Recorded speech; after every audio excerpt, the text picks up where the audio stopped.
Group की तरफ से जय बाबा। संतोषी वर्मा जी, अब करीब टाइम हो गया है, एक आध मिनट है, आप गाइए जय बाबा। संतोषी वर्मा। जय बाबा ताई, जय सभी को बाबा। जय बाबा। जय बाबा। अवतार मेहर बाबा मेहर गाते चलो, मेहर गाते चलो, काम करते चलो, नाम जपते चलो, सत्य कहते चलो, झूठ तजते चलो, मेहर धन का खजाना बढ़ाते चलो, मेहर मेहर गाते चलो, मेहर मेहर गाते चलो। अवतार मेहर बाबा की जय। थैंक यू बाबा, सभी को सप्रेम जय बाबा।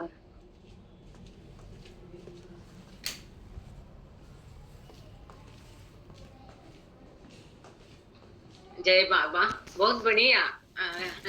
संतोषी वर्मा जी, थैंक यू, जय बाबा। और बहुत बढ़िया, ये बाबा के यहाँ जब भी भजन प्रोग्राम होता था तो ये कंक्लूडिंग यही होता था, मेहर मेहर गाते चलो। सो समय को देख के आपने बराबर उसको बिठा दिया, सो थैंक यू। और अब हमारा समय हो ही रहा है रीडिंग की तरफ के लिए, समय हो गया। हम नॉर्मल रीडिंग की हमारी सेशन की शुरुआत करते हैं। सभी को प्रेम पूर्वक जय बाबा। अवतार मेहर बाबा की जय, अवतार मेहर बाबा की जय, अवतार मेहर बाबा की जय। प्रियतम मेहर प्रभु, आप हमारे बीच में आकर हम सभी को आपके प्रेम, दर्शन तथा सहवास का आनंद देकर हमारा मार्गदर्शन कीजिए, यही आपसे गुजारिश। थैंक यू बाबा, जय बाबा। Beloved God, help us all to love you more and more and more and more and still yet more, till we become worthy of union with you. And help us all to hold fast to Baba's daman till the very end. अवतार मेहर बाबा की जय, अवतार मेहर बाबा की जय, अवतार मेहर बाबा की जय। सभी को प्रेम पूर्वक जय बाबा। ये कुछ ना कुछ होता रहता है, ये मोबाइल में पता नहीं ये कहाँ से आ गया।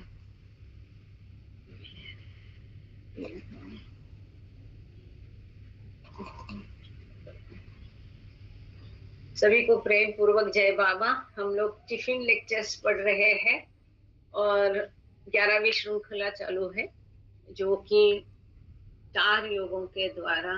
मैडम ट्रिपल लेक्चर नहीं है, sorry, infinite intelligence. Yes, infinite intelligence पढ़ रहे हो, ओके। सो टिफिन लेक्चर का हिंदी भाषांतर चालू है। और यहाँ पर कुछ स्क्रीन में आ गया तो really I got disturb, I don't know how to. Okay, इसको कैसे हटा दें? आहो, हेलो, एक मिनट, ये कैसा हटाए यहाँ से? ये देखो स्क्रीन पर कुछ आ गया है, how to remove it? So sir, अच्छा हो गया मैं गलती से टिफिन लेक्चर बोली, मुझे पता ही नहीं चला। लेकिन ये अच्छे के लिए हुआ, शायद यही बाबा का संकेत। इसका भाषांतर है ना 2 साल पहले ही किया गया है हिंदी में टिफिन लेक्चर का, इंदौर के। अरे हाँ, ये देखो स्क्रीन पे क्या आ गया है, एक तो रिकॉर्डिंग भी नहीं हो पा रहा है। और क्या इसको बंद कर दो, सीधा सीधा बंद कर दो। लेकिन कैसा बंद करें इसको? इसको क्लिक कर दो उसको। नहीं है ना, ये कहाँ होता है? एक कैलेंडर नोटिफिकेशन ऑन द। इसको बड़ा करो ना, ये जो ओरिजिनल है ना, इसको बड़ा करो। अरे बाबा, ये बढ़ानी है, एक मिनट।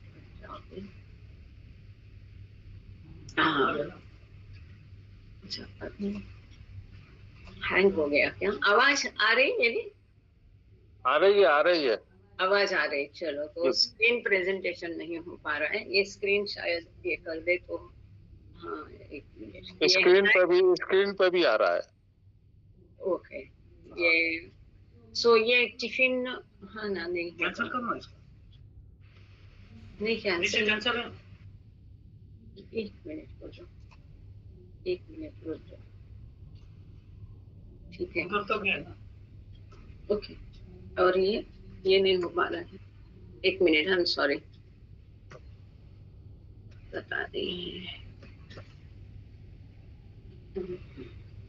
क्या करूँ। Okay, okay. सॉरी, ओ क्या करूँ। यस,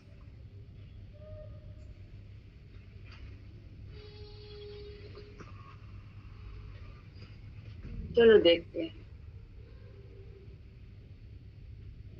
तो पता नहीं क्या आता है, ऐसा माइक्रोसॉफ्ट का कुछ कुछ आ रहा है नोटिफिकेशन। एक मिनट, हाँ सॉरी, चलो चाहे छोड़ो। सो ये टिफिन लेक्चर जो है, ये ट्रांसलेशन तो हो गया, लेकिन 2 साल से ये ट्रस्ट के दरवाजे पे, 2 साल से ये ट्रस्ट के दरवाजे पे है अनुमति के लिए।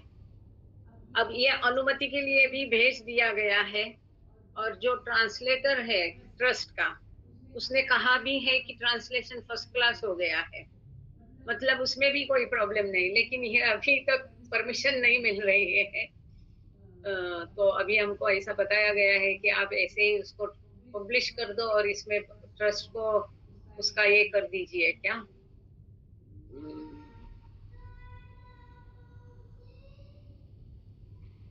कॉपीराइट ट्रस्ट को दे दीजिए, और फिर ये इसको कर दीजिए। अब तो ये गलती से आज नाम निकल गया तो ठीक है, अच्छी बात है। सो जय बाबा, सेशन को शुरुआत करते हैं, रीडिंग के लिए शुरुआत करते हैं। इन्फिनिट इंटेलिजेंस की 11वीं श्रृंखला हम लोग देख रहे हैं, और जिसमें कि मुख्य है कि संस्कारों का नाश, 4 योगों के द्वारा संस्कारों का नाश किस प्रकार से होता है, ये हम देख रहे हैं। अब जैसे है कि उस दिन एक मुद्दा उठा गया था कि सब कुछ डिवाइन प्लान है, तो मैं क्यों, मुझे चाहिए वैसा मैं मनमानी करूंगा या करूंगी, या कर्म करने का फिर क्या, कर्म का सिद्धांत है, उसने सब कुछ तय कर दिया है। तो इसमें एक ही उदाहरण देना चाहूंगी। आप लोग सभी लोग, चाहे जेंट्स हो लेडीज हो, दूध तो गर्म करते हो, और कभी ना किसी के हाथ से डेफिनेटली ऐसा हो गया कि चूल्हे पर दूध रखा गर्म करने के लिए और भूल गए। मानो कि दूध ये आधा का भी आधा लीटर पावशेर था, कम था, 1-2 कप ही दूध था, छोटे बर्तन में रखा है, आप भूल गए इसको रख करके, या तो आप टीवी सीरियल देख रहे हैं, या वेब सीरीज देख रहे हैं, या आप पढ़ाई कर रहे हैं, जो पढ़ रहे हैं, जो भी कर रहे हैं, ये दूध जलता है, बर्तन भी जल जाता है, और फिर सब सारे घर में धुआं धुआं होता है। तब आप सोचते हैं कि अरे धुआं कहाँ से आ रहा है, और बास कहाँ से, किस चीज की है, और फिर भी आपको थोड़ी देर के बाद समझ में आता है कि अरे चूल्हे पे बर्तन दूध का रखा था, फिर आप दौड़ के बंद करते हैं। अब एक जो सिंक में और भी बर्तन है धोने के लिए, आज बर्तन हम ही धो रहे हैं, मेड नहीं है, चाहे जेंट्स हो इसलिए बोला, चाहे लेडीज हो, बर्तन हम खुद लोग धो रहे हैं, हम लोग खुद ही धो रहे हैं। तो हम क्या करते हैं, इस भगोने में पानी डाल के, साबुन डाल के इसको साइड में रखते हैं, और जो इजी बर्तन है, जो और ज्यादा, एक किसी बर्तन में आपने केवल पानी गर्म किया है, किसी में आपने दाल बनाई है, आप फटाफट सादे सूदे जो बर्तन है, उसको ज्यादा मेहनत नहीं है, थोड़ा सा ही घिसना पड़ता है, और आप उसको चमका के रख देते हैं। नंबर किसका पहले लगता है, जो बर्तन ज्यादा गंदा नहीं उसका, और जो सबसे ज्यादा गंदा है है कि नहीं? चाहे वो चाय का हो, दूध का हो या जला हुआ बर्तन की तो सबसे लास्ट में बारी आती है। फिर आप क्या करते हैं? फुर्सत से उसको चमकाने बैठते हैं। और फिर आप क्या करते हैं? उसमें पानी डालो, डिटर्जेंट डालो, क्या लिक्विड डालो, और क्या करते हैं? सादा ब्रश नहीं, सादा घिसनी नहीं, अब क्या करते हैं हम लोग? तार वाला ब्रश इसको यूज करते हैं। कौन सा? तार वाला, है ना? सॉफ्ट ब्रश यूज नहीं करते। और घिसते, शांति से घिसते रहते, एक घिस में तो होता नहीं है। सो एक ही जगह पर हमको बाकी बर्तन को एक दो बार घिसना पड़ता था, हमको एक ही जगह का वो जला हुआ निकलने के लिए, इस बर्तन की गंदगी निकालने के लिए हमको 10 बार घिसना पड़ता है। हम घिसते रहते, फिर धोते हैं, फिर घिसते हैं, और अंततः फिर भी उसमें कहीं अगर ज्यादा जल गया तो धब्बा रह ही जाता है। सो हमारे संस्कार, लॉ ऑफ कर्मा और डिवाइन विल, ये ऐसा ही है। किसी ने मना नहीं किया, हर एक की अपनी जिंदगी है, जो मन जैसा मर्जी जैसा चाहे वैसा जी सकता है। तो फिर हमको ऑलरेडी साफ बर्तन होना है कि जला हुआ बर्तन होना है? फिर ऐसे जले बर्तन को ईश्वर को ज्यादा घिसना पड़ता है, उसकी घिसाई ज्यादा होती है, और फिर उसको भुगतना भी ज्यादा पड़ता है। यही संस्कारों का काम है। ये जला हुआ बर्तन मतलब जिसने कोई मनमानी की, अपने संस्कार घटाने की 4 योगों के द्वारा या किसी भी तरीके से अपने संस्कार कम करने की कोशिश नहीं की, फुल गैस पे जलने दिया उसको, पूरा दुनिया का लुत्फ उठा लिया, तो ये जले बर्तन जैसी हमारी स्थिति होती है। सो एक संक्षेप में आपको अब समझ में आ गया क्या कहना चाह रहे हैं? और सो प्रॉपर क्या बोल रहे हैं? Proper understanding and use of intelligence used in law karma can make man master of his own destiny. That's what. कि ये जो संस्कार है, इनकी करामत जो है बहुत है। सो आज क्या करेंगे हम लोग? अभी केशव कुमारे सर ज्वाइन हुए हैं क्या? कल देशपांडे भाऊ और डॉक्टर बड़े और खास करके केशव कुमारे सर का एक सेंटेंस की अगर वो ज्वाइन नहीं हुए तो कोई उनसे कहे कि ज्वाइन हो जाए, मैसेज डाल के या फोन करके, उससे कोई उनको जानता है तो उनके एक सेंटेंस में मुझे थोड़ा और सोचने पर मजबूर किया। फिर मैंने और काफी कुछ पढ़ा, इसका उत्तर किताब में मिला, और वो आज हम वो सारे पेजेस पढ़ेंगे जिससे ये सारी दुविधा खत्म हो जाएगी। ऑफिशियली हम तो बता रहे थे कि अपना जो दिल कहता है, जो कुछ बाबा के इसमें पढ़ा है, इसके आधार पर हम चलते हैं। तो अब यहाँ किताब से हम लोग पढ़ेंगे। उसके पहले कल के कुछ सवालात के निस्ताने जी जुड़े हैं क्या? कल के कुछ सवालात के जवाब किताब में ही दिए गए हैं। सो पहले हम आज का रीडिंग शुरू करेंगे, उसके पश्चात इस स्लाइड पर आएंगे, और उसके पश्चात वो जो पेजेस हमको पढ़ना है, जैसे कि कल का जितना जितना जिक्र था कि what is Vithoba, what is Pandurang, what is Visoba Khechar and Namdev and all that. So we will read all those things today to make the point more clear. So request है, हम कल पेज नंबर 281 पर थे और हम ये देख रहे थे निर्गुण भक्ति। जैसे मैंने कहा था, कल का मुद्दा मैं फिर एक बार उठाती हूँ, कोई जरूरत नहीं वार्ड पार्क्स को लिखने की, किताब में या एडिटर की कोई भी गलती हुई नहीं है। अगर आप सेंटेंस को फिर से ध्यान से ठीक से पढ़ेंगे तो वहां स्पष्ट लिखा है, this phenomenon where one of the other bhaktis, it is not saying nirgun bhakti, one of the other bhaktis में सगुण भक्ति ही आती है, हैंड्स ओवर। सो कुछ गलत नहीं है किताब में, सही है। इसलिए हमें जब प्रश्न पढ़ता है तो हमको 10 बार एक बार वो लाइन को, पैराग्राफ को शांति से पढ़ना चाहिए।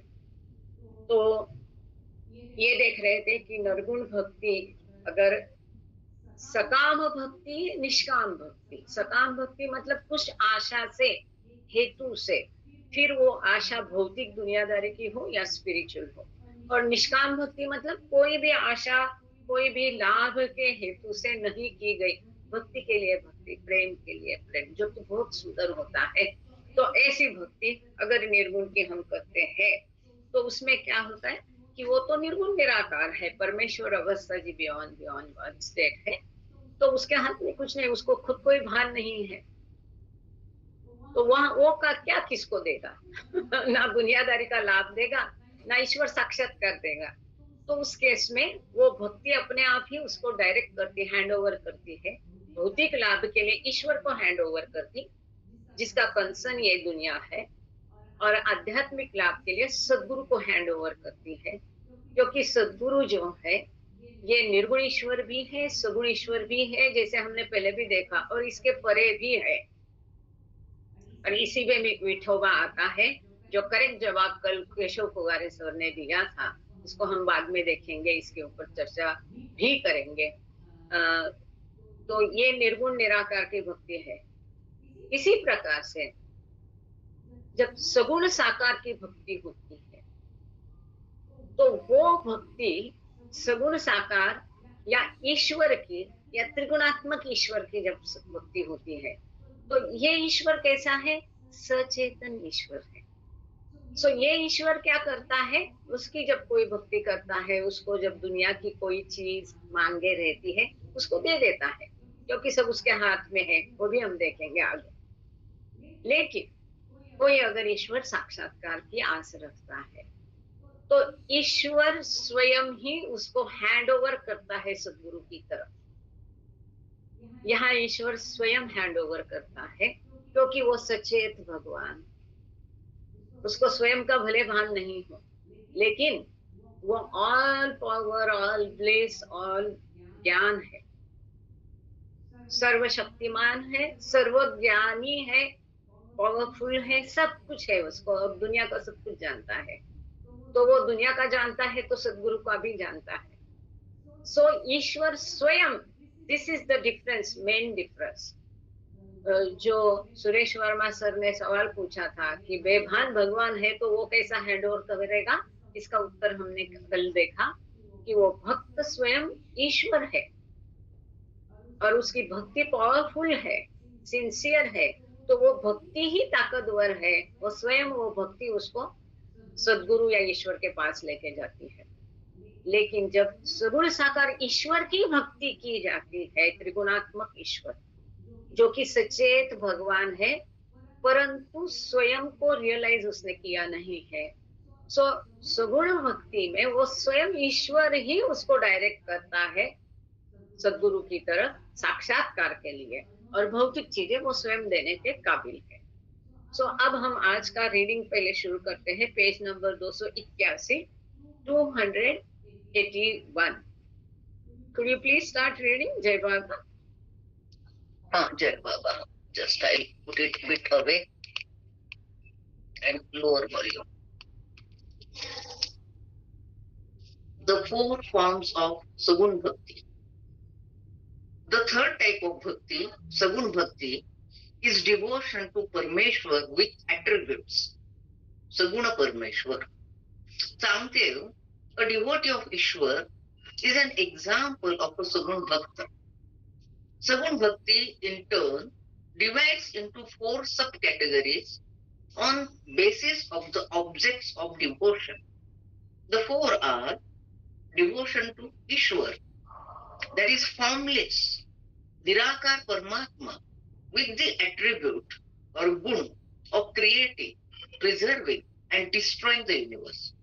This form of Sagun Bhakti is done through subtle means, by focused thought, vichar, by meditation, dhyan, and by the concentration of mind, man. The different devatas, gods and goddesses. This form of Sagun Bhakti is also done through subtle means, that is thought, meditation and concentration of mind. The third one is past and present avatars and saints. This form of Sagun Bhakti, like the previous two, is done by subtle means.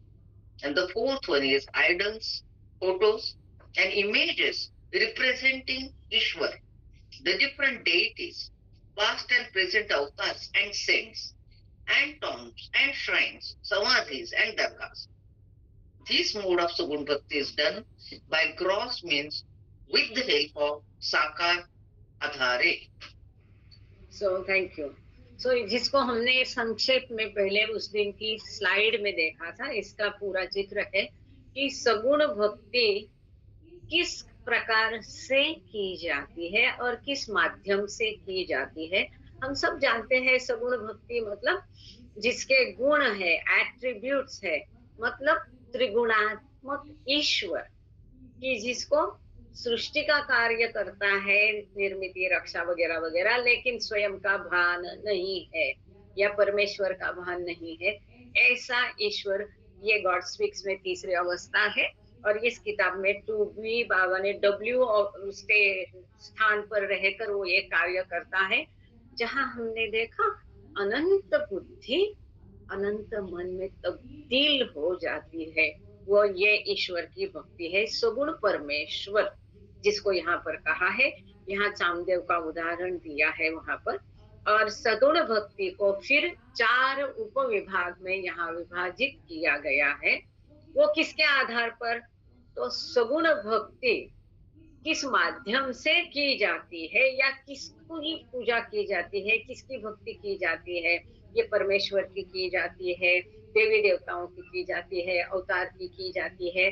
उस आधार पर फिर सगुण भक्ति के 4 उप प्रकार किए हैं जो महत्वपूर्ण है समझना, जानना। इतना डीपली हम लोग कभी सोचते नहीं है, तो बाबा ने यहाँ पर हमको ये सब ज्ञान दिया है।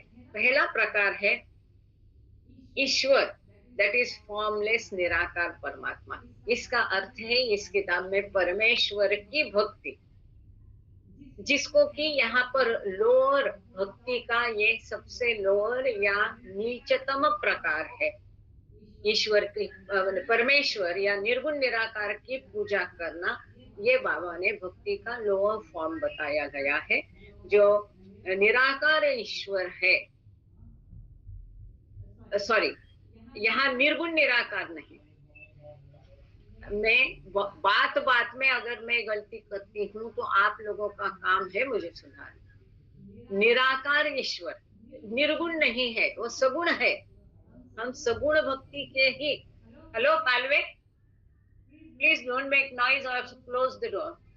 सो सगुण भक्ति का ही हम देख रहे हैं, लेकिन सगुण भक्ति किसकी? जो निराकार ईश्वर है, मतलब जो ईश्वर अभी हमने देखा गॉड स्पीक्स में तीसरी अवस्था दी है, सगुणात्मक त्रिगुणात्मक ईश्वर, ब्रह्मा विष्णु महेश, जो सृष्टि का कर्ता हरता धरता है, उसका भी कोई आकार नहीं है। वो गुणात्मक ईश्वर है जरूर। गुण मतलब एट्रीब्यूट्स। वो कैसे गुण है? वो सर्वशक्तिमान है, वो सर्वज्ञ है, ये सब कुछ जानता है, ऑल पावरफुल है। सो ये सारे गुण उसके पास है, परंतु वो निराकार है, फॉर्मलेस है। ये सृष्टि के निर्मिति, रक्षा और विनाश के कार्य में बिजी है। सो ये जो प्रकार है सगुण भक्ति का, इसको कैसे किए जाते हैं? मतलब निराकार ईश्वर है पर सगुण है, त्रिगुणात्मक ईश्वर, मतलब ब्रह्मा विष्णु महेश, या ईश्वर जिसको कहा है इस चैप्टर में, इस किताब में। तो जिसको अभी तक हम देख रहे थे कि अगर ईश्वर साक्षात्कार की हेतु मन में रख के इसकी पूजा की जाए, भक्ति की जाए, तो वो आपको सदगुरु की तरफ डायरेक्ट करता है। वो ईश्वर क्या भक्ति, ये किस प्रकार से भक्ति की जाती है? मतलब मन एकाग्र करना या अंतर वर्ती करना, जिसको हमने द बॉयज में देखा था, इंटरनलाइजिंग ऑफ द माइंड, जो कि बाबा ने स्वयं उनके स्कूल के बच्चों को सिखाया था, जिसकी हम काफी चर्चा कर चुके हैं इसके पहले। तो यहाँ पर फोकस थॉट मतलब विचारों को एक हम सब मान लो कि बाबा का साहित्य पढ़ना, बाबा पर ही विचार एकत्रित करना, केंद्रित करना। सो इस प्रकार से वो जो निराकार ईश्वर है लेकिन सगुणात्मक है, उसके ऊपर विचार केंद्रित करना, ध्यान धारणा करना, मेडिटेशन करना और मन को एकाग्र करना। जैसे कि आप लोगों को याद होगा, एस्पेंदार वेस्ली ने कहा है, द बॉयज में हमने पढ़ा कि बाबा ने उनको क्या कहा था। पहले कहा कि मेरे फोटो की तरफ देखो, फिर कहा कि आंखें बंद करके मेरी सूरत ध्यान में लाने का कोशिश करो, फिर बाबा ने कहा कि यहाँ पर तुम्हारा ध्यान जो आप देख रहे हैं मुझे देखना, अगर आप नहीं देख रहे तो। या आपको बता दूं मैं खाली शब्दों से कि दो भ्रुकुटी मध्य में जो पॉइंट है, इसके ऊपर ध्यान एकत्रित करके वहां मेरी सूरत या मेरा ये लाने की कोशिश करना। So these are all internalising, जिसको हम कहते हैं ध्यान धारणा सगुणात्मक ईश्वर की। सो सगुणात्मक ईश्वर की पूजा कैसे की जाती है? ये मेडिटेशन, ध्यान धारणा, विचार एकाग्रता, इंटरनलाइजिंग, दीज आर ऑल, ये सभी सूक्ष्म साधन है, सटल मीडियम्स, बराबर। यहाँ पर स्थूल साधनों का उपयोग नहीं होता है। ठीक। अब दूसरा प्रकार जो है, काफी सारे देवी देवता है, इस रूप में भी कई लोग हैं, यहाँ देवी को गए, वहां गए। यहाँ किताब में भी कोल्हापुर की देवी और दूसरी कौन सी देवी, ऐसा किस किस मेंशन उन्होंने किया है, जो एडिटर की टीम है उन लोगों ने। सो दूसरे प्रकार की भक्ति है देवी देवताओं की भक्ति।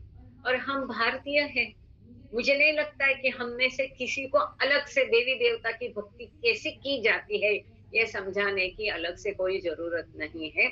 यहाँ पर भी सूक्ष्म साधनों का भी उपयोग होता है, स्थूल साधनों का भी होता है। लोग दिया जलाते हैं, फूल चढ़ाते, माला चढ़ाते, क्या क्या करते रहते वहां पर। लेकिन इसमें सूक्ष्म साधन जैसे उपवास है, फास्ट है, ध्यान धारणा है या जाप है, ये सूक्ष्म साधनों का भी इस प्रकार की पूजा में उपयोग होता है। अब भक्ति का तीसरा प्रकार है, दिस इज वेरी इंपॉर्टेंट, कल की चर्चा के उपलक्ष्य में, पास्ट एंड प्रेजेंट अवतार एंड सेंट। जो संत सद्गुरु पहले होके गए और जो पहले अवतार होके गए, या तो कोई पहले होके गए उसकी पूजा आज कर रहा है ना, हम उसको लेट लतीफ कहेंगे समझने के लिए, कि अब उसको पता चला, उस समय शायद उसने उसको गाली भी दी होगी। मान लो कि ज्ञानेश्वर जी है, कितना उनको सहना पड़ा लोगों से, लेकिन आज उनको पूजा कर रहे हैं जबकि वो नहीं है शरीर में। पूर्व के संत या अवतार, जो पहले राम हुए, कृष्ण हुए, तब तो राम को वनवास में भेजा, कृष्ण को माखन चोर कहा, लेकिन आज उनकी पूजा किसी भी कारण से हो रही है।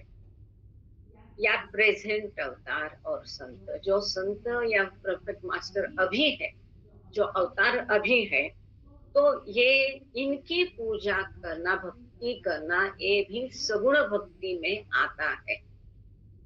अब कल का विषय विठोबा, जैसे कि कुंवारे सर ने बहुत परफेक्ट बताया कि विठोबा को कृष्ण का मैनिफेस्टेशन, अवतार, प्रगटीकरण, कृष्ण का ही एक रूप समझते हैं।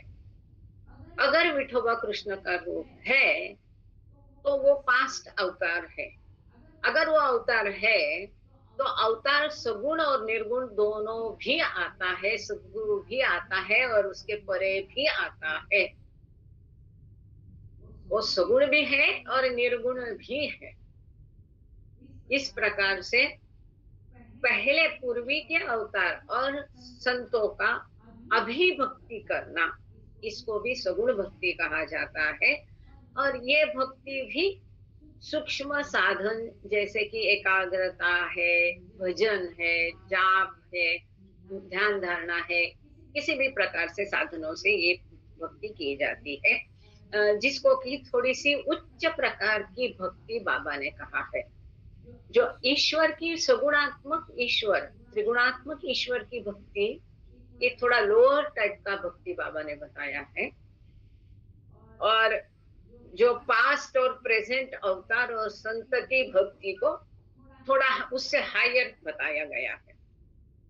इसके पश्चात चौथा प्रकार आता है मूर्ति पूजा, फोटोज या ईश्वर की जो इमेजेस है, इसको या डिफरेंट डिफरेंट देवी देवताओं को, पूर्वी के और अभी के अवतार और संतों की फोटो, तस्वीरें, मूर्ति, समाधि, टॉम्स, श्राइन्स, इनकी पूजा, इनकी भक्ति करना, मतलब इनको पूजना, इनकी भक्ति करना।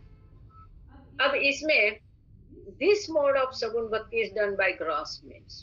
तो इस प्रकार की, क्योंकि वहां पर उसका फोटो, उसके समाधि, ये स्थूल साधन हो गए।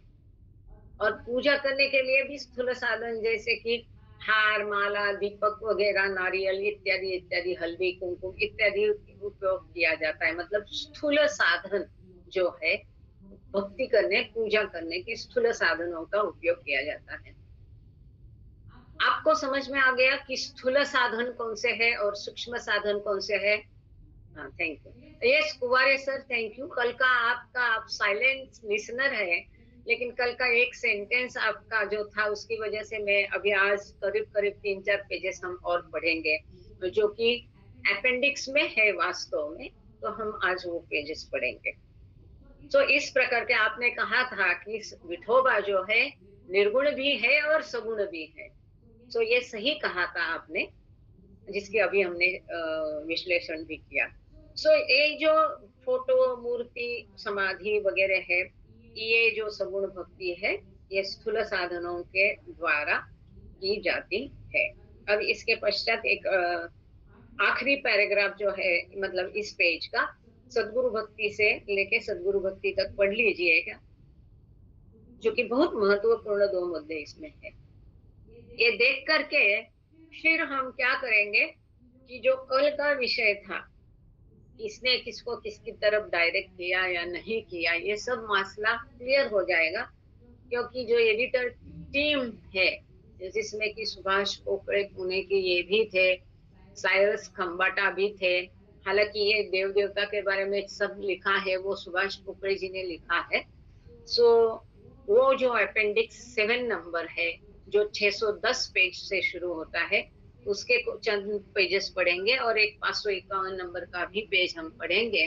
वो इसलिए कि जिसकी हमने कल चर्चा की थी कि मूल स्वरूप में जो इन्फिनिट इंटेलिजेंस है, तो मूल स्वरूप का इन्फिनिट इंटेलिजेंस के कुछ पन्ने इस किताब में आखिरी में एक दिए है, उसको क्या कहा है उन्होंने, कुछ कहा है, उसको बताएंगे थोड़ी देर में।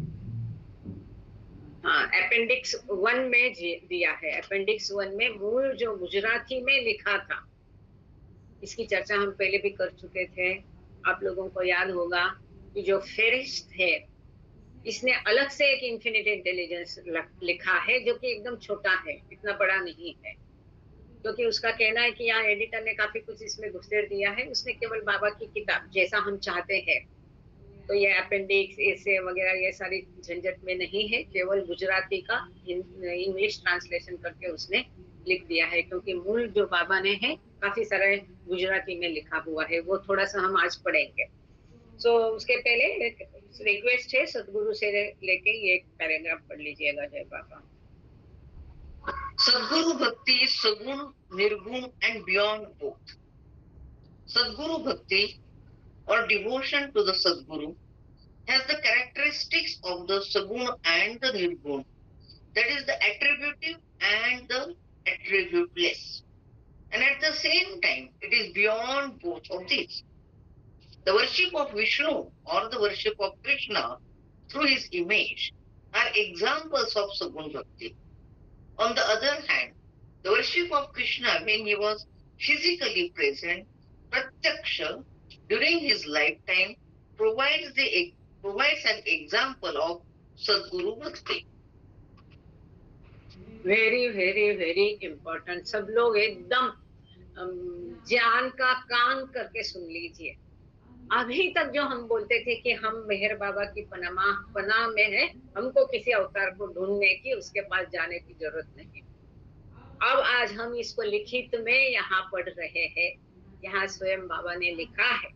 सो पूरा एक बार पैराग्राफ देख लेते हैं कि सगुण भक्ति का वैशिष्ट्य क्या है।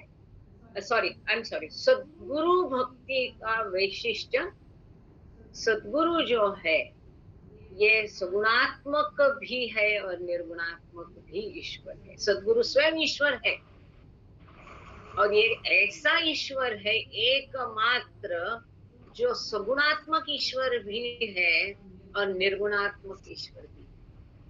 दोनों वैशिष्ट्य सद्गुरु में आते हैं और इससे ये जो असामान्य चीज यहाँ पर बताई गई है, सद्गुरु भक्ति has the characteristics of the Sagun and the Nirgun.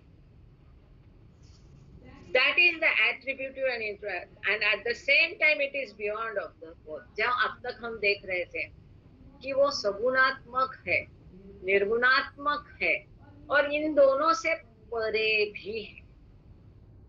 इसको तीनों जगतों का भान है और तीनों जगतों से है।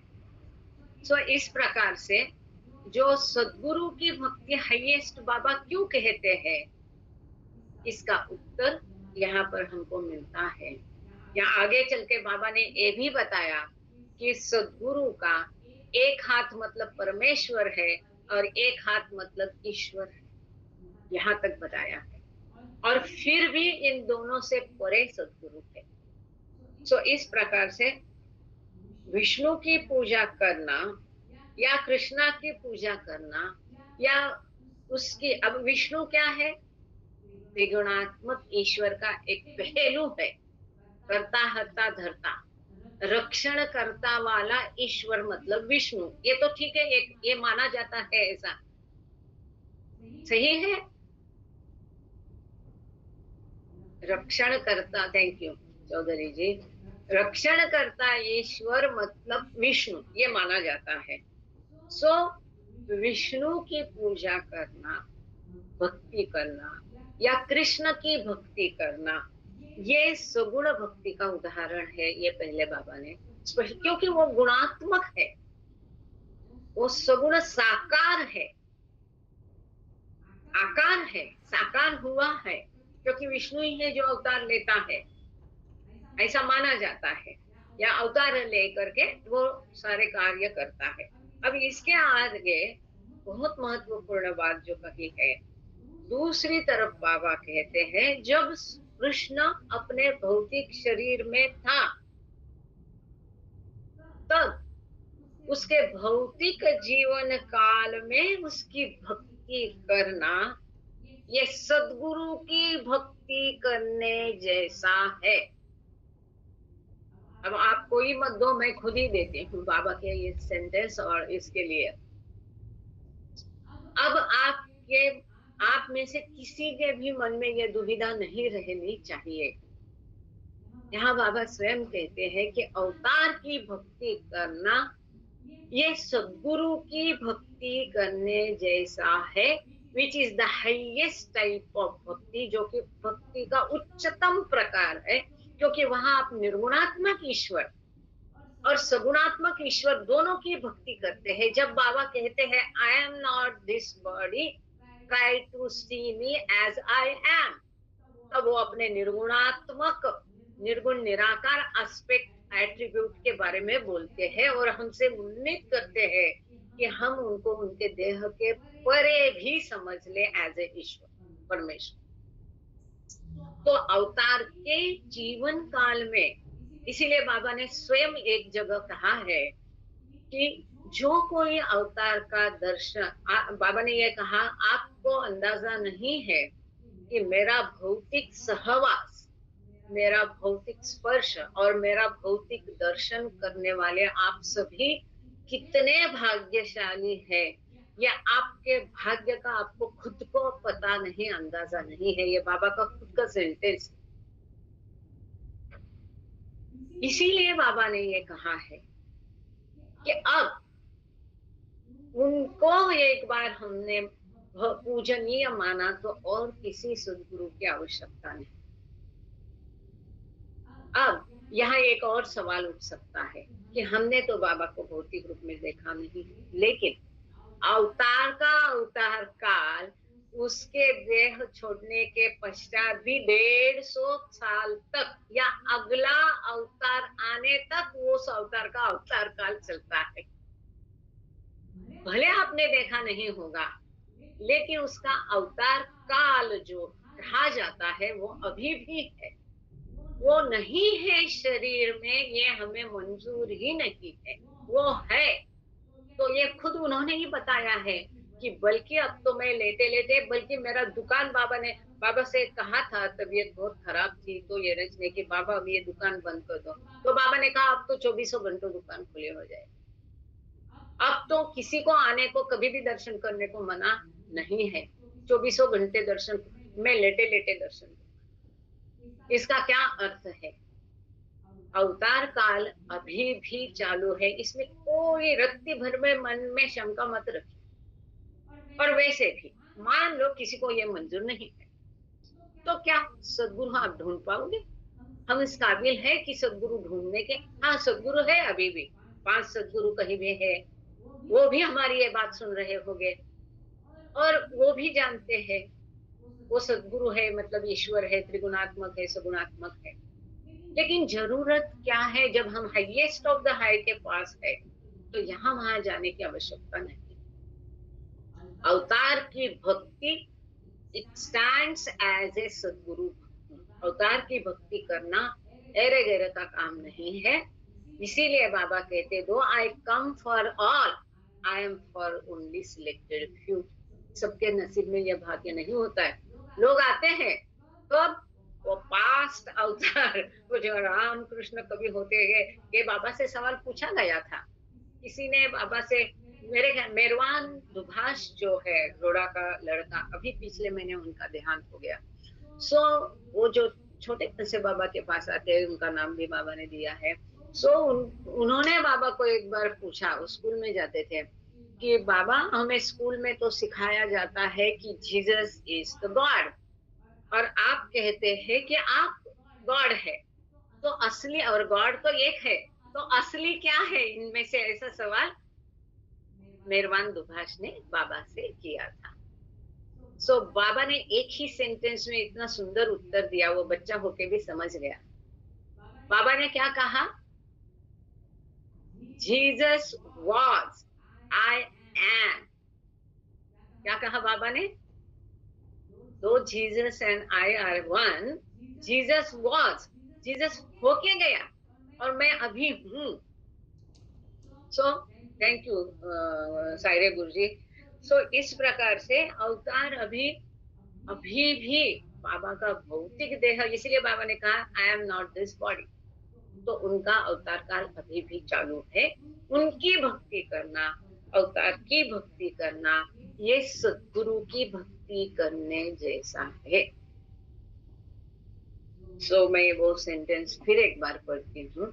On the other hand, the worship of Krishna when he was physically present, pratyaksha, during his lifetime, provides an example of Sadguru Bhakti.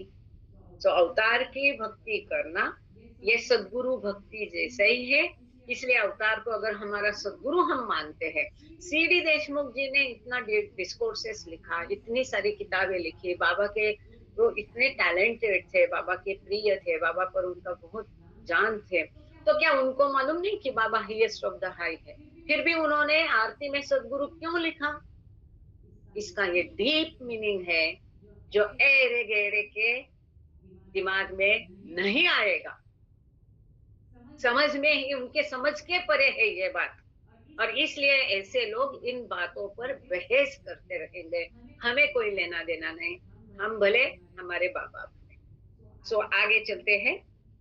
Madam मेरा कहना ये है वो सर कि सदगुरु भक्ति से भी बढ़कर अवतार की भक्ति करना है, एज इट इज नहीं है। अवतार की भक्ति करना सदगुरु की Correct, भक्ति से वो बढ़कर हाईएस्ट है। ऑफ द हाई है इसलिए। जी। So अब यहाँ पर एक footnote है. The avatar in Indian tradition is the descent of a deity on earth, or more specifically, a manifestation of Vishnu. In latter years, Meher Baba used the term avatar to refer to the periodic descent of God in human form. This is the first occurrence of this word in this text. So अब आगे एक अच्छा एक minute before going ahead.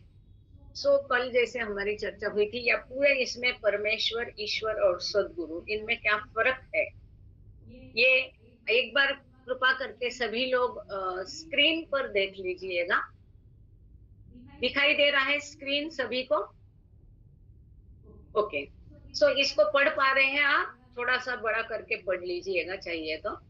और cursor दिखता है मेरा, यहाँ पर घूमता है कर्सर, सफेद वाला कर्सर दिखता है. ओके. सो वो एकमेव ईश्वर ही है, वो एकमेव ही ईश्वर है, लेकिन उसकी चेतना के स्टेटस या अवस्था जो है वो भिन्न है. और इस प्रकार की कौन सी चेतन अवस्था को कोई भक्त भक्ति कर रहा है, ऑब्जेक्ट ऑफ भक्ति. यहाँ क्या विषय है? ऑब्जेक्ट ऑफ भक्ति, कि किसकी भक्ति की जा रही है, सदगुरु की, परमेश्वर की, क्या ईश्वर की. अब इसमें क्या अंतर है? वो एक ही है, लेकिन फर्क इसलिए है क्योंकि उनके चेतना के स्तर भिन्न है. सो पहला जो प्रकार है परमेश्वर, ये कैसा है? अचेतन भगवान है.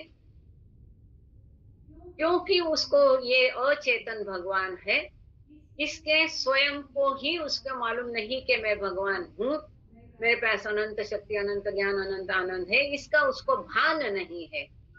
इसलिए वो दूसरों को गॉड रियलाइजेशन नहीं दे सकता. इसमें शब्द दूसरे उपयोग किए हैं, पर समझ के लिए हम हमेशा के शब्दों का उपयोग करेंगे. और ऐसे अचेतन भगवान की भक्ति करना ये निर्गुण भक्ति मानी जाती है, क्योंकि वो निर्गुण निराकार है, उसका कोई आकार नहीं है, जो कि ईश्वर की असली अवस्था है, अत्यंत मूल अवस्था है. यदि परमेश्वर की इफ फॉर MB मतलब मटेरियल बेनिफिट, शॉर्ट में लिखा है, जगह नहीं थी, if for material benefit, then भक्त, मुझे ही देखना पड़ रहा है मैंने क्या लिखा, भक्त इज हैंडेड ओवर टू ईश्वर. अगर निर्गुण निराकार अचेतन भगवान की भक्ति की जाती है तो ईश्वर साक्षात, अगर कोई भौतिक लाभ के लिए, अब हम आकृति 18 में भौतिक लाभ देखेंगे, गाड़ी, बंगला, पैसा, पोता, बेटा, बेटी, बहू, जो भी है, सो भौतिक लाभ के लिए यदि निर्गुण निराकार अचेतन परमेश्वर की भक्ति की जाती है तो इसको भौतिक लाभ के लिए ईश्वर की तरफ, बीच का कॉलम है ईश्वर, ईश्वर, और यहाँ से एरो दिख रहा है आपको, ग्रीन एरो, इसको ईश्वर की तरफ हैंड ओवर किया जाता है. वो भक्ति स्वयं ही उसको हैंड ओवर करती है. If for God realization diverted to सदगुरु, और यदि निर्गुण निराकार अचेतन भगवान की भक्ति ईश्वर साक्षात्कार के लिए की जाती है तो फिर उसको सदगुरु की तरफ, सदगुरु के पास भेजा जाता है. तो ये भक्ति स्वयं ही उसको सदगुरु के पास लेके जाती है. ऐसी सिंसियर भक्ति कि जिसके कारण वो सदगुरु की कृपा के लायक बनता है, प्रिपेयर होता है, ताकि सदगुरु स्वयं उसकी मदद करे. सो परमेश्वर क्या है और वो क्या दे सकता है, ये आपको क्लियर हो गया क्या? एकदम सिंपल भाषा में, कम शब्दों में इसको बताया है. Good, thank you. अब आगे चलते ईश्वर. अब ये बीच का कॉलम देखिए प्लीज. अब ये ईश्वर क्या है? ये सचेत परमेश्वर है, कॉन्शियसनेस है उसको, परंतु सेल्फ रियलाइजेशन हुआ नहीं है, या स्वयं के प्रति वो सचेत नहीं है, अचेत है. इसलिए यहाँ ग्रीन में लिखा है स्वयं के प्रति अचेत है, दिखा है ये स्वयं के प्रति अचेत। इसने ईश्वर साक्षात्कार किया नहीं है क्योंकि वो सृष्टि के कार्य में बिजी है। ये हमने पढ़ा, इसमें 3 प्रकरण इसमें गए, ईश्वर क्यों अचेत है स्वयं के बारे में। ये हमने काफी आगे देखो, स्टेप बाय स्टेप बाबा ने लेके जा रहे हैं, कई कुछ चीजें हमको पहले बताई तब यहाँ तक आए हैं। सो त्रिगुणात्मक जो ईश्वर है, ब्रह्मा विष्णु महेश, या सृष्टि का कर्ता हर्ता धर्ता, या सृष्टि का निर्माता रखवाला और विनाशकारी, ये विश्व कार्य में ही बिजी है। इसकी अगर पूजा भक्ति की जाती है तो इसको सगुण भक्ति बोला जाता है, क्योंकि इसके एट्रीब्यूट्स है ना, सर्वशक्तिमान, सर्वज्ञानी, ऑल नॉलेज, ऑल पावर, सर्वज्ञ, ये सब कुछ, ये सारे गुण है उसके। सो ये त्रिगुणात्मक है ऑलरेडी। सो इसकी भक्ति ये सगुण भक्ति, मतलब उसके एट्रीब्यूट्स है, वैशिष्ट है, गुण है, उस गुणों के साथ है, इसलिए उसकी भक्ति सगुण भक्ति मानी जाती है। भले वो निराकार है, अभी भी साकार नहीं हुआ है, आकार नहीं है, पर सगुण है। तो सगुण साकार मतलब सद्गुरु और अवतार। निर्गुण निराकार मतलब जैसे पहले देखा परमेश्वर या बियॉन्ड गॉड। लेकिन सगुण निराकार ईश्वर मतलब त्रिगुणात्मक ईश्वर। ये समझ में आ गया? ये बहुत महत्वपूर्ण मुद्दा है। ईश्वर कैसा है? सगुण है परंतु निराकार है। ये भी ईश्वर की अवस्था है। ये अत्यंत मूल नहीं, लेकिन मूल अवस्था के पास है, क्योंकि अभी भी वो निराकार है, उसने आकार धारण नहीं किया। लगता है ये बात नहीं समझ में आई। जो त्रिगुणात्मक ईश्वर है ब्रह्मा विष्णु महेश वाला, हम लोग उसको अगर वो आकार देते तो वो कल्पना से आकार दिया हुआ है, इसलिए शायद आपको गड़बड़ लग रही होगी। सगुण, गुण मतलब एट्रीब्यूट्स, उसके गुण है, त्रिगुणात्मक ईश्वर कहते हैं। इसलिए वो सगुण जरूर है लेकिन निराकार है, ये समझ लेना जरूर है। आगे काफी कुछ समझना है इस बारे में। कोई डाउट इसमें? सगुण निराकार ईश्वर मतलब त्रिगुणात्मक ईश्वर, अगर डाउट है तो पूछ लीजिए। सो कोई भी भौतिक लाभ से अगर इसकी पूजा करता है, भक्ति करता है, तो वो सारे उनको दे देता है, क्योंकि उसका काम ही विश्व से कंसर्न है। लेकिन ईश्वर साक्षात्कार के लिए अगर इसकी भक्ति की जाती है तो यहाँ ये ईश्वर स्वयं ही, this is the difference between Parameshwar and Ishwar. परमेश्वर निर्गुण निराकार होने के कारण वहां भक्ति डायरेक्ट करती है उसको, या तो ईश्वर के पास या सद्गुरु के पास। लेकिन ईश्वर की अगर भक्ति ईश्वर साक्षात्कार के लिए की जाती है तो ये ईश्वर, क्योंकि वो सचेत परमेश्वर है, छोटी छोटी चीज को कितना महत्व है देखिए। सचेत परमेश्वर होने के कारण वो ईश्वर स्वयं ही भक्तों को सद्गुरु के पास, यहाँ GR लिखा है, रेड में दिखता है, और रेड बाण है, रेड एरो है, वो सद्गुरु के पास उसको डायरेक्ट करता है। अब तीसरा लास्ट कॉलम है सद्गुरु, जिसको बाबा ने हाईएस्ट, अभी सबसे लोएस्ट टाइप ऑफ भक्ति है पहली, परमेश्वर अचेतन निर्गुण निराकार की भक्ति सबसे लोएस्ट है। उससे हायर है ईश्वर की भक्ति, उससे हाईएस्ट है सद्गुरु की भक्ति।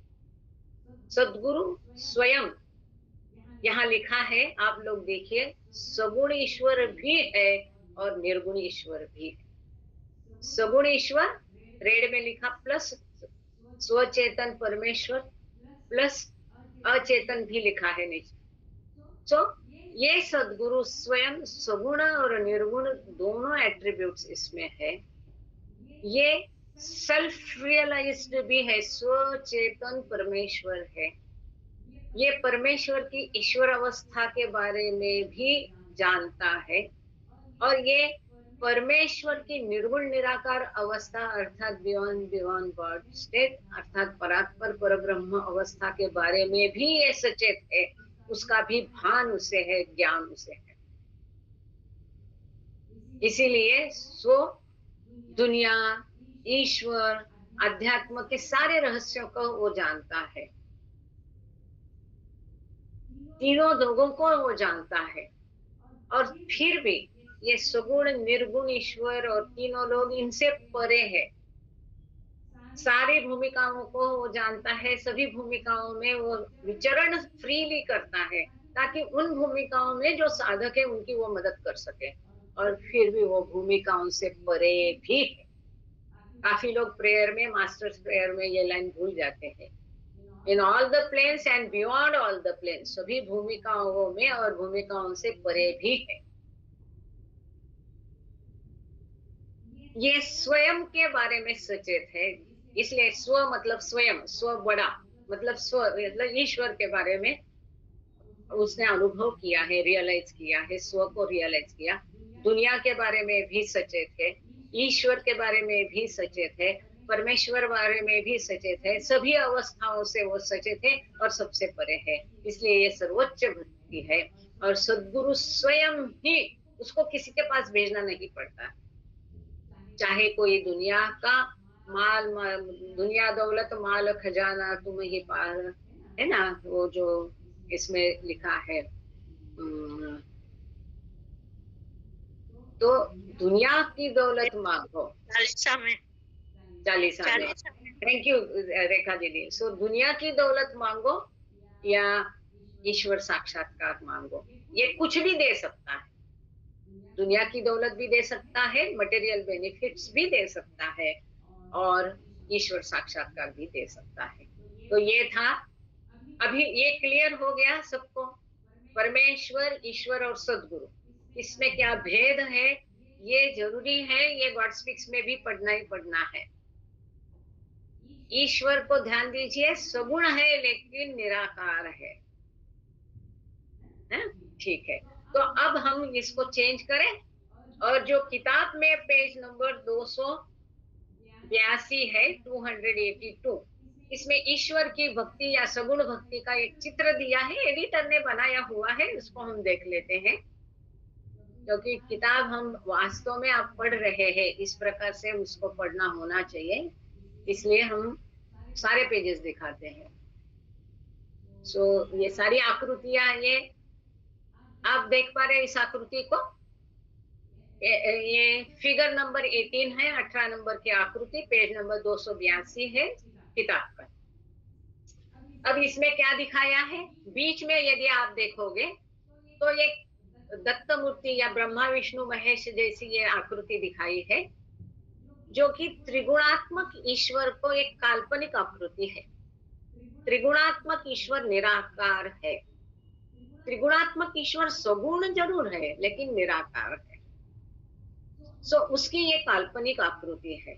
अब इसको देखो, लेफ्ट से टॉप से शुरू करेंगे। ये नमाज पढ़ रहे हैं, ये शायद ये यहूदी हो गए, ये विभिन्न धर्म है, यहाँ पर शायद ये क्रिश्चियन है, यहाँ पर ये टोपी वाला ऐसी कुश्ती मतलब ये रहता है, हम लोग ये देखे हैं कुश्ती क्या है, कश्ती बोलते हैं इसको पारसी लोगों में, मेहरनाज को पता होगा। ये पारसी दिखाया है, यहाँ पर ये शायद चर्च वाला क्रिश्चियन दिखाया है, यहाँ पर ये बौद्ध धर्म के दिखाया है, यहाँ पर हिंदू एक लेडी दिखाई है। तो इस प्रकार से विभिन्न धर्म के लोग इसको पूजा करते हैं, ऐसा दिखाया है। और किस लिए पूजा करते हैं, तो यहाँ पर देखो टॉप में लेफ्ट में, आपको अगर नहीं दिखाई देता है तो थोड़ा इनहांस करना, टॉप में देखोगे तो धन है, उसके बाद दौलत है, इसके बाद देखो प्रेम दिखाया, प्रेम दिखता है, छोटा सा प्रेम दिखाया, मतलब बच्चा चाहिए किसी को, है ना। ये यहाँ पर दिखता है, आदमी पूजा कर रहा है, भक्ति कर रहा है। यहाँ पर कुछ दिखाया है या आध्यात्मिक पद चाहिए, यहाँ पर दिखाया है देखो दौलत या गहना दिखाया है, किसी को गहना चाहिए, धन दौलत चाहिए। यहाँ देखो नीचे राइट मोस्ट कॉर्नर में नीचे देखो कार दिखाई है, किसी को कार चाहिए, और किसी को केस जीतना है या माल गुजारा या प्रॉपर्टी चाहिए, ऐसा यहाँ पर कुछ टॉफी जैसा दिया है, कोई छोटा बच्चा है तो बोलेगा भगवान मुझे टॉफी दे दे, क्योंकि माँ खाने नहीं देती है। यहाँ पर लेफ्ट में देखेंगे तो किसी का कोर्ट केस चल रहा है, या किसी को न्याय चाहिए, उसके ऊपर अन्याय हो गया तो अन्याय के उसको न्याय चाहिए, इसलिए वो भगवान के पास जाता है, या कोर्ट केस जीतने का। तो इन शॉर्ट, ये कोई भी दुनिया की चीजें मांगने के लिए इसकी सगुण की भक्ति की जाती है, ईश्वर की, तो ये सारी मांगे वो पूरी करता है।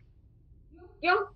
क्योंकि वो दुनिया का रखवाला है, ऑल पावरफुल है, ऑल नोइंग है, सब कुछ उसके हाथ में चाबी है, पूरी दुनिया की चाबी उसके पास है। सो उसको जो मांगे वो दे देता है। तो अब क्या करेंगे हम? पेज नंबर 283 बहुत अच्छा है। मेरा तो मन यही करता है कि किताब का पोर्शन पढ़ते जाओ, लेकिन इस मोह को थोड़ा सा काबू रख के कल के जो विषय थे इसके ऊपर हम अपेंडिक्स में से कुछ पेजेस पढ़ेंगे। पहले हम 551 पेज पर आप चलिए, जिसके पास किताब है ये 551 नंबर का पेज खोलिए। ये मूल किताब का भाग है। इसको मैं क्यों पढ़वाना चाह रहे हैं? कल की जो हमारी चर्चा हुई थी इसके संदर्भ में। तो शायद आप में से इसको कोई नहीं पढ़ पाएगा, अगर मेहनाज वनिया पढ़ पाएगी तो मेरे ख्याल से अक्का भी नहीं पढ़ पाएगी। So I will try to read it because it is in Gujarati. मूल किताब का भाग है, पेज नंबर 551। निर्गुण परमात्मा अलग छे, सगुण परमात्मा अलग। समझ में आ गया? निर्गुण परमात्मा अलग है, सगुण परमात्मा अलग है। अने बहुत सुंदर है। देखो, जिसको थोड़ी बहुत गुजराती समझ में आएगी उसको पता चलेगा क्या जादू है बाबा के शब्दों की, क्या मिठास है। आवाज तो मेरी मीठी नहीं है पर आप सुन लीजिए, ठीक है? अने सद्गुरु ये बेयू छे, सद्गुरु ये दोनों भी है, निर्गुण परमात्मा भी है, सगुण। वास्तव में कौन कितनी बड़ी बात है। निर्गुण परमात्मा अलग है, सगुण परमात्मा अलग है, इसके बावजूद सद्गुरु दोनों भी है। कितनी बड़ी बात है ना। ध्यान से एक एक चीज की गहराई में जाओ तो निर्गुण परमात्मा पासे सगुण परमात्मा नहीं। जो निर्गुण परमात्मा है, परमेश्वर है, उसके पास सगुण परमेश्वर है नहीं। अने सगुण परमात्मा पासे निर्गुण परमात्मा नहीं। जो सगुण ईश्वर है उसके पास निर्गुण परमेश्वर नहीं है, परंतु सद्गुरु पासे बेई निर्गुण अने सगुण परमात्मा छे। लेकिन सद्गुरु के पास निर्गुण परमात्मा भी है और सगुण परमात्मा भी है। इसलिए એટલે માટે સદગુરુ હાઈએસ્ટ છે। સદગુરુની ભક્તિમાં જે ખુદા માગે તેણે તે ખુદા આપે છે। तो सद्गुरु की भक्ति में जो आप मांगे वो सब वो आपे छे, मतलब दे देता है, निर्गुण परमात्मा मार्फते।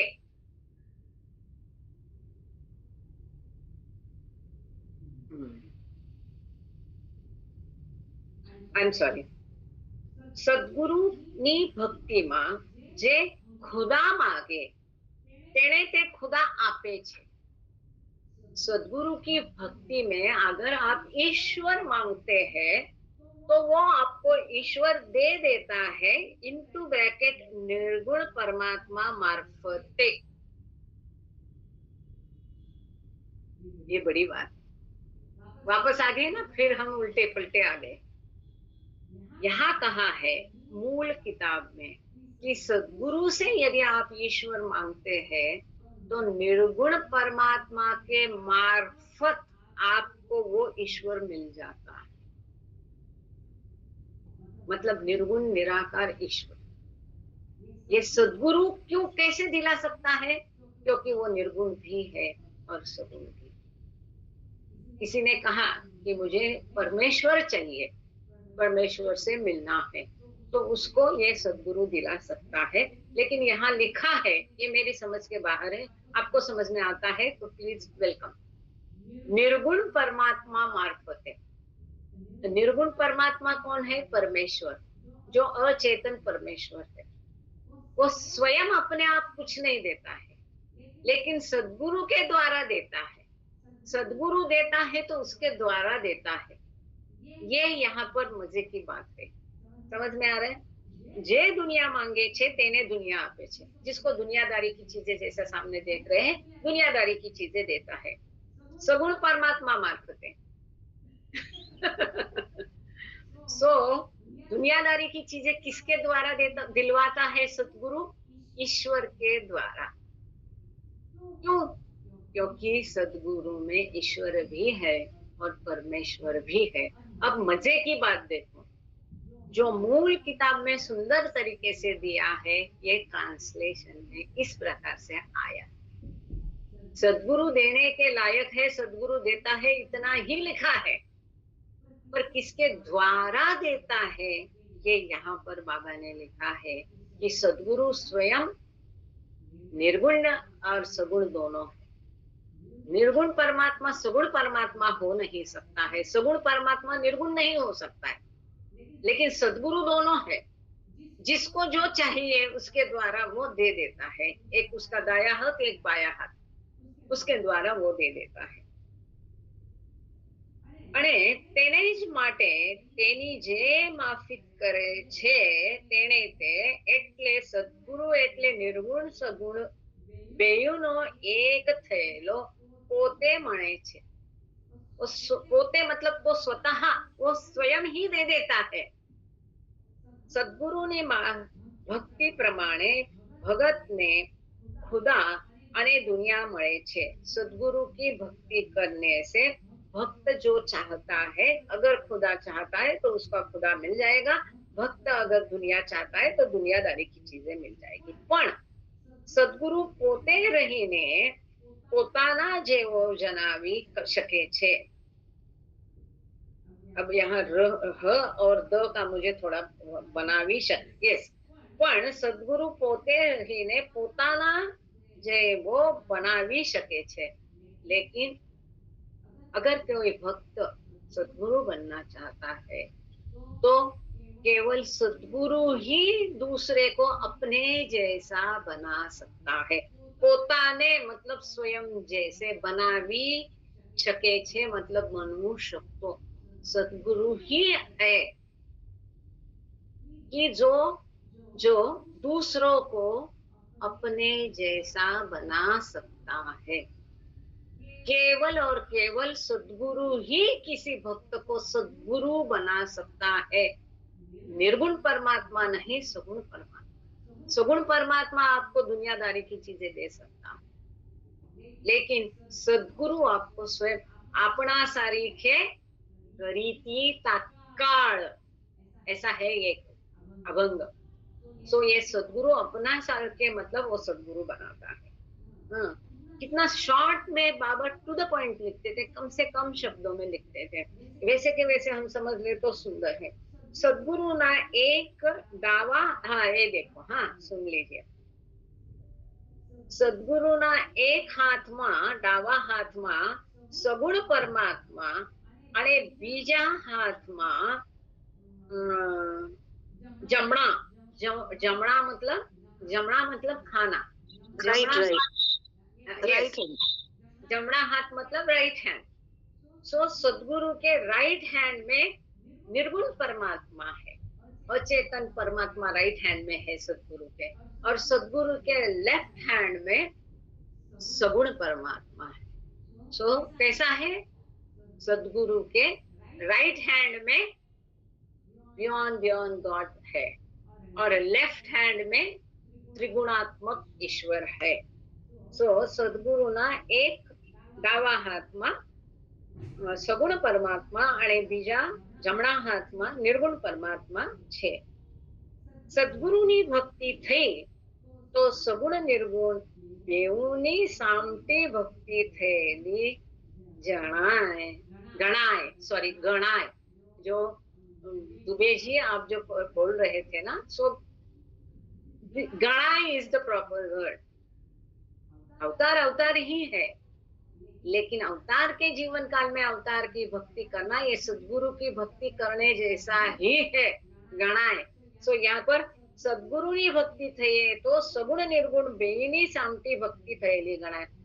मतलब इसका अर्थ ये है कि यदि आप सदगुरु की भक्ति करते हैं तो सगुण और निर्गुण दोनों की भक्ति करने जैसा माना जाता है। इसका दूसरा ये है कि अवतार काल में अवतार की भक्ति करना ये सगुण भक्ति भी है, निर्गुण भक्ति भी है और सदगुरु भक्ति भी गणाए जाए। साची बात छे मेघनाज? यस यस एक्सेप्ट करे जानकी बहु सारू छे यार। बाबा का शब्द ना ऐसा प्रेम ऐसा होता है कि शायद मेरा हार्ट बंद पड़ जाए क्या, ऐसा डर लगता है। ऐसा बाबा के शब्द में से प्रेम मिलता है। अच्छा अब चलते हैं कल का मसला। ओके अब हम चलते हैं जिसके पास पेजेस है कृपा करके अपेंडिक्स सप्लीमेंट पेज नंबर 612 निकालिए। ओके थोड़ा टाइम जाएगा बट ठीक है, सबके मन का समाधान होने जाने दीजिए। तो रिक्वेस्ट है यहाँ पर कृपा करके इंग्लिश में है, आप पढ़ सकते हैं डॉक्टर पढ़े। सो नामदेव का यहाँ लिखा गया है। फर्स्ट पैरा पढ़ लीजिए, मैं हिंदी में बोलती फिर आप सेकंड पैरा बोलिए, चलेगा? मळ्या पेज मळ्યું? मला काय म्हटली का? अरे पेज नंबर 612 मिला? हाँ हाँ मिला ना। हाँ तो इसमें नामदेव का फर्स्ट पैराग्राफ पढ़ लीजिए। जय बाबा। Okay. Namdev 1270 to 1350. Another of the great poet saints of Maharashtra in the tradition of Varkari Sampradaya, the sect of devotion to Vithoba or Pandurang. Namdev associated with Jnaneshwar, Visoba Khetar and other spiritual personalities of this era. He wrote many Abhangas devotional songs in Marathi and Hindi as well that have long held their place in literary tradition and popular worship. Okay. Born into a tailor caste. एक minute. सो 1270 में इनका जन्म हुआ था। संत नामदेव कहा है यहाँ पर इनको। यहाँ तो कम से कम इनका जिक्र गॉड रियलाइज करके नहीं हुआ है। I don't know whether he was god realise.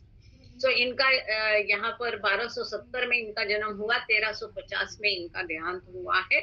और ये महाराष्ट्र के, क्योंकि काफी लोग महाराष्ट्र के बाहर भी है तो इनके लिए ये बताना जरूरी है।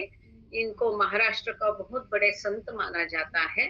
और वारकरी संप्रदाय जो है, जो विठोबा की भक्ति करते हैं, ये एक पोएट संत मतलब कवि, संत कवि जिसको कहते कि काव्य लिखने वाले कवि थे, संत थे। और वारकरी संप्रदाय मतलब विठोबा के मानने वाले थे। अब इनके गुरु ज्ञानेश्वर भी थे। ये महत्वपूर्ण बात है कि नामदेव के एक्चुअली गुरु ज्ञानेश्वर थे। ज्ञानेश्वर महाराज जिनको बाबा ने कहा है स्वयं एक परफेक्ट मास्टर थे, लेकिन ज्ञानेश्वर उम्र में कम थे और नामदेव उम्र में ज्यादा थे शायद से। और फिर ज्ञानेश्वर ने नामदेव को विसोबा खेचर के पास भेजा। जैसे कि कई बार एक गुरु दूसरे गुरु के पास अपने भक्तों को भेजता है, उसके आगे की प्रोग्रेस। जैसे कि बाबा ने कहा है 5 सदगुरु है लेकिन इनके डिपार्टमेंट अलग अलग। और एक महत्वपूर्ण बात जिसको कि लिखा के रखा है भाग्य वगैरह वाले, कि किसके संस्कार किस गुरु के साथ में है, ये भी महत्वपूर्ण होता है। पहले से चलते आए रहते हैं वो संस्कार, वो केवल ईश्वर अवतार सदगुरु ही जानता है। सो ज्ञानेश्वर ने इनको विसोबा खेचर जो स्वयं गॉड रियलाइज थे, अब वो कैसे गॉड रियलाइज हो गए ये भी हम पढ़ेंगे। सो ज्ञानेश्वर महाराज इनके गुरु थे, विसोबा खेचर भी इनको गुरु थे। जैसे कि हम देखते हैं इस अवतार युग में साईं बाबा ने अपने काफी भक्तों को कुछ भक्तों को उपासनी महाराज के पास भेजा। उपासनी महाराज ने अपने सारे भक्तों को बाबा के पास भेज दिया, है कि नहीं? सो ऐसा एक होता है प्रोसीजर। सो ज्ञानेश्वर विश्वोबा खेसर ये इनके गुरु थे, और बाकी जो spiritual personalities of his era, उनके समय के और भी कोई आध्यात्मिक गुरु रहे होंगे। इन्होंने काफी सारे मराठी में अभंग लिखे हैं और हिंदी में भी लिखे हैं। और हिंदी में जो उन्होंने अभंग लिखे, ये इसी को गुरुबाणी कहते हैं। और इतना सुंदर उदाहरण है नामदेव का कि जो हिंदू होके भी सिख संप्रदाय इनको अधिक मानता है, क्योंकि इसके पश्चात उन्होंने वहां पर कार्य किया और गुरु ग्रंथ साहिब में इनकी रचनाएं मिलती है, वो हम पढ़ेंगे। सो Marathi and Hindi as well as have long held their place in literary वाङ्मय में भी इनको पढ़ा जाता है, और ये काफी लोकप्रिय भक्ति इनकी मानी जाती है। आगे पढ़ना, बॉर्न से लेके रियलिटी तक। जय बाबा। Born into a tailor caste and a family devoted to Vitthal of Pandharpur, Namdev proved to be unworldly of temperament with a spontaneous inclination to worship through external means Saguna Bhakti. It is said that in 1291, he travelled to Alandi to meet Jnaneshwar, and together they set off on a pilgrimage of North India. Recognizing in Namdev a spiritual immaturity in his excessive attachment to the outer forms of worship, however, Jnaneshwar sent him to Visoba Khechar.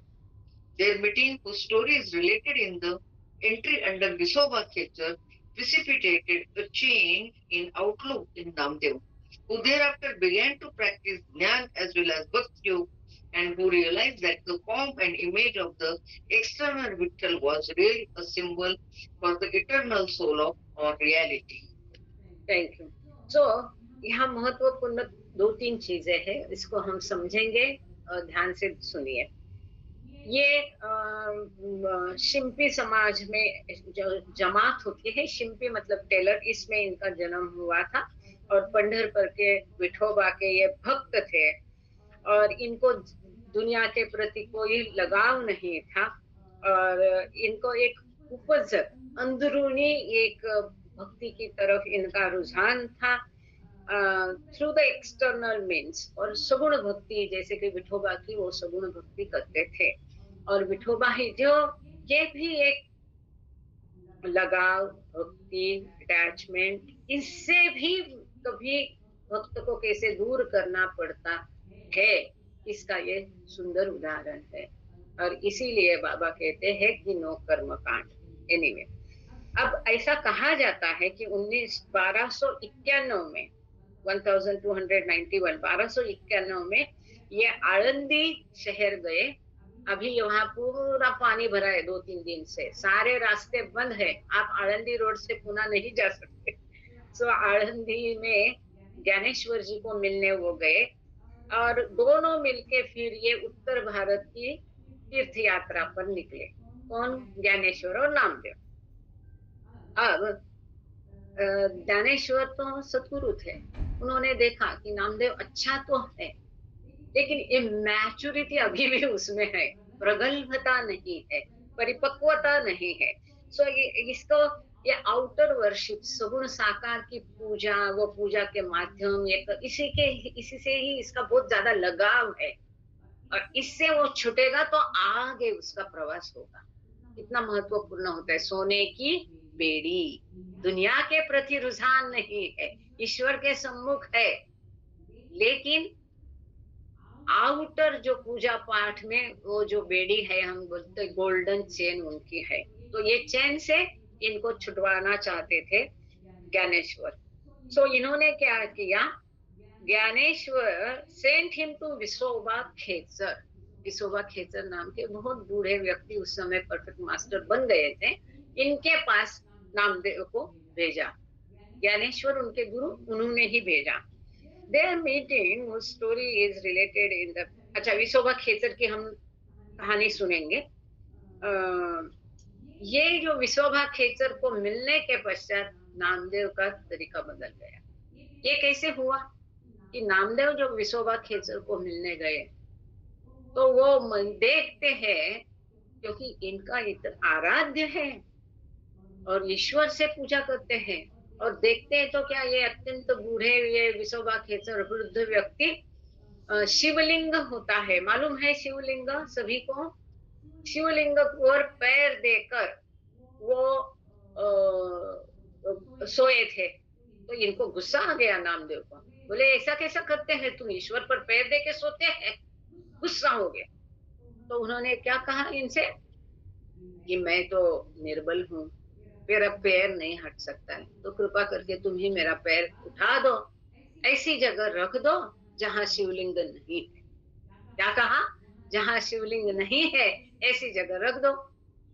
अब जैसे ही नामदेव ने पैर उठाया, दूसरी जगह रखा, उसके नीचे शिवलिंग, तीसरी जगह रखा, उसके जहां जहां विसोबा खेचर का पैर वो रखता था वहां वहां शिवलिंग उभर कर आता था।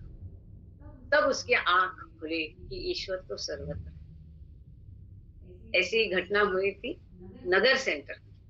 कुछ हुआ तो रांगोळे काका ने कहा कि ऐसा ऐसा करो, तो मैंने बोला नहीं नहीं, इस तरफ तो बाबा की तरफ पीठ होगी। तो उन्होंने मुझे कहा था कि बाबा कहाँ नहीं है। मैं छोटी थी तब, यंग थी, तो एक सेंटेंस में हमको एकदम लख प्रकाश हो जाता है कि बाबा तो हर जगह है। सो इस प्रकार से ये उनका हकीकत हुआ। विसोबा खेचर ने उनको तत्काल या अंदर का ज्ञान दिया और फिर इससे उनके जो रुझान था उसके भक्ति में बदलाव आ गया और इसके पश्चात फिर वो भक्ति योगा और ज्ञान योगा दोनों का मिलाप उनका हो गया। असली हमने क्या देखा था ज्ञान योग में, असली ज्ञान उनको प्राप्त हुआ और फिर was really a symbol for the, यहाँ कहा है Vitthal was really a symbol for the eternal soul or reality, जैसा कि कल मैं बोल रही थी परसों कल। What is Vithoba? Actually जो अंदर का आत्मा राम है या ईश्वर है, जो तथ्य है, सत्य है, वास्तव है, रियलिटी है, मतलब ईश्वर, एकमेव ईश्वर, इसका ये सिंबल है। जैसा इसको एक काल्पनिक चित्र बनाया है, इसी प्रकार से विठोबा मतलब एक्चुअली ईश्वर है। और ये जो उनका रूप या जो भी कहानी या जो भी चित्र या मूर्ति बनाई है एक सिंबॉलिक है, प्रतीकात्मक है, ये कभी भूलना नहीं चाहिए। आगे चलते हैं। This is very important. So what is Vithoba? It is a symbol for the eternal soul और रियलिटी, जो शाश्वत परमात्मा है या वास्तविकता है, इसका सिंबल, प्रतीक मतलब विठोबा है। मतलब इन शॉर्ट ईश्वर है। सो उसमें और कोई बहस की आवश्यकता नहीं है। आगे चलते हैं। आप भी फटाफट पढ़िए, मैं भी फटाफट बोलने की कोशिश करती हूँ समय को देखते हुए। रिटर्निंग तो लेके फिर पेज नंबर 613 के अंत विठोबा तक चलिए। जय बाबा। Returning to Alandi with Jnaneshwar, Namdev was witness to the young Sadguru's self-burial, Jivan Samadhi or Sanjeevana Samadhi bolte, a well-known episode in Maharashtrian spiritual history. Later in life, Namdev embarked on a second pilgrimage to North India, in the course of which he visited Mathura, Dwarka, Marwar, Delhi, Hastinapur, and other sacred sites. It is said that he settled in a village in the Punjab and remained there for 20 years, delivering spiritual discourses to Punjabi students and composing poems in Hindi. As opposed to the more outwardly devotional and sentimental poetry of his early period, this latter verse is marked by greater rightness and profundity in its reflection on God. 62 of these Hindi poems later found their way into the sacred Guru Granth Sahib of the Sikhs. At the end of his life, Namdev traveled back to Pandharpur and died there at the age of 80 near the temple of his beloved Vithoba.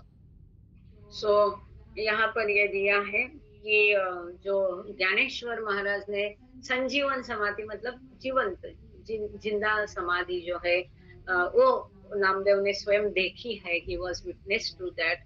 और अब बाद में इसके पश्चात जीवन में नामदेव महाराज ने फिर दूसरी तीर्थ यात्रा की उत्तर भारत में और काफी सारी जगह उन्होंने भेंट दी, जैसे मथुरा, द्वारका, मारवाड़, दिल्ली, जिसको हस्तिनापुर कहते थे, ऐसे पवित्र जगहों पर उन्होंने भेंट दी। और कहा जाता है कि इसके पश्चात तो पंजाब में एक ही जगह गांव में, देहात में 20 साल तक वो रहे और वहां पर वो आध्यात्मिक व्याख्यान देते थे। और पंजाबी जो स्टूडेंट्स थे, विद्यार्थी, इनको वो अध्यात्म समझाते थे, हिंदी में काव्य करते थे। जो कि पहले उनका सब रुझान कैसा था, भक्ति की तरफ, पूजा की तरफ, जो आउटवर्डली था, बाह्य भक्ति थी, सगुण बाह्य भक्ति थी। अब ये इनका भावपूर्ण गीत लिखना इन्होंने शुरू किया और इसके पश्चात ये गीत उनके बहुत ही मैच्योर, प्रगल्भ, सुंदर है, महत्वपूर्ण विषयों पर है। और ये जो है, ये होगा भी मेरे पास, दादा ने रखा है नामदेव का, ये देखूंगी मैं, बाद में दिखाऊंगी। और इसमें ईश्वर के बारे में काफी महत्वपूर्ण बातें हैं। और 62 ऑफ दिस हिंदी पोएम्स उन्होंने जो लिखा, इसमें से 62 जो हिंदी काव्य है, इसको गुरु ग्रंथ साहिब में इंक्लूड किया गया है, जिसको सिख लोग गाते हैं। देखो, हिंदू है लेकिन सिख के लिए मार्गदर्शक हुए। और इसके पश्चात अपने जीवन के उत्तरार्ध में, अंत में, वो वापस पंढरपुर आए और अब उनका जो आराध्य दैवत विठोबा था, वो तो प्रेम कभी कम नहीं होता है। सो इनके पास ही, वो मंदिर के पास ही उनके मृत्यु हो गई जब वो 80 साल के थे। अब इसके पश्चात हमारे पास समय केवल 6 मिनट है। हम केवल 2 पेजेस पढ़ सके, कोई बात नहीं है। अब हम कोशिश करेंगे। 616 पेज जो है, इसमें विसोबा खेचर भी है और विठोबा भी है। ये 2 पेजेस है। इसको हमें शायद गुरुवार को पढ़ना पड़ेगा। गुरुवार का रीडिंग जो है 9 तारीख का, कृपा करके मेहराबाद गए है करके ये मिस नहीं करिए। किसी भी तरह से अगर मेहराबाद में भी है तो भी आप ज्वाइन करें, मेहराबाद से ज्वाइन करें। और हम भी वहीं से पढ़ेंगे, मेहराबाद से ही इसका रीडिंग होगा गुरुवार का। नाना सारे गुरु जी का हैंड रेस था, क्विकली उनका सवाल लेते। और किसी को अगर कोई सवाल है तो प्लीज रेज योर हैंड। बस विषय को अनुरूप होना है। जय बाबा। नामदेव महाराज जो है वो पंजाब में घुमान में गए थे, घुमान में रहे, घुमान। वहां पे वहां के लोग उनको भगवान समझते हैं।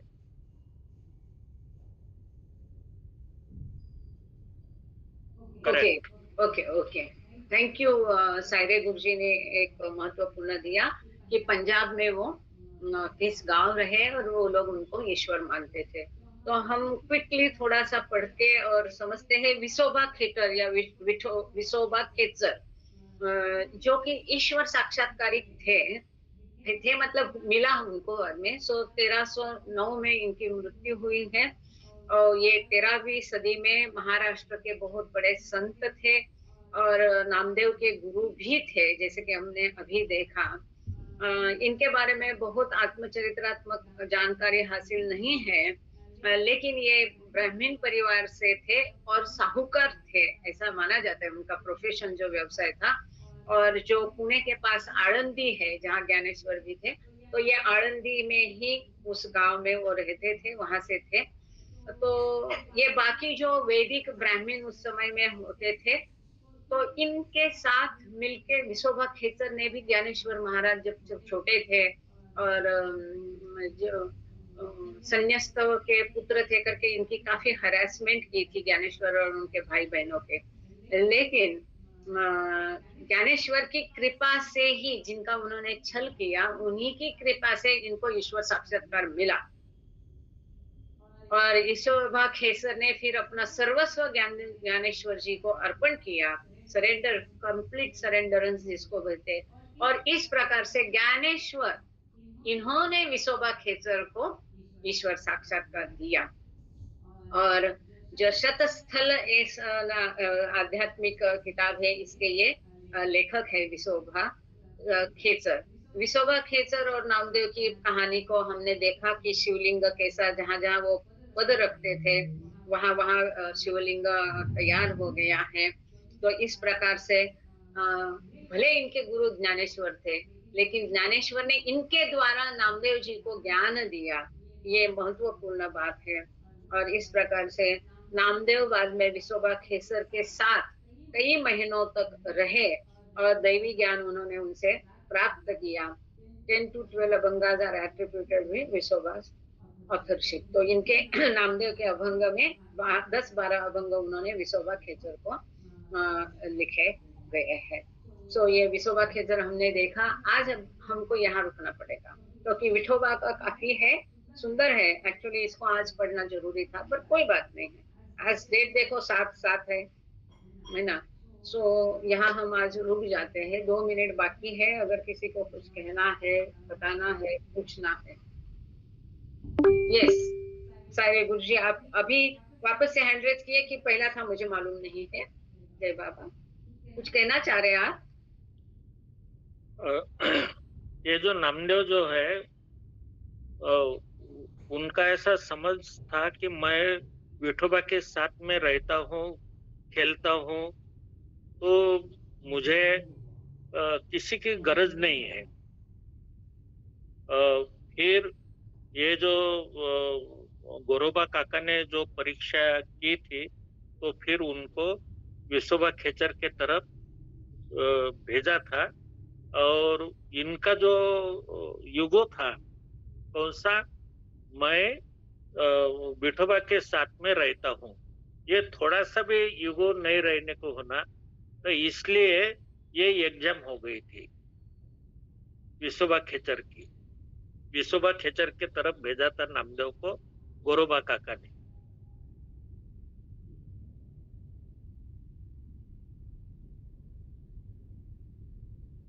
Okay, thank you.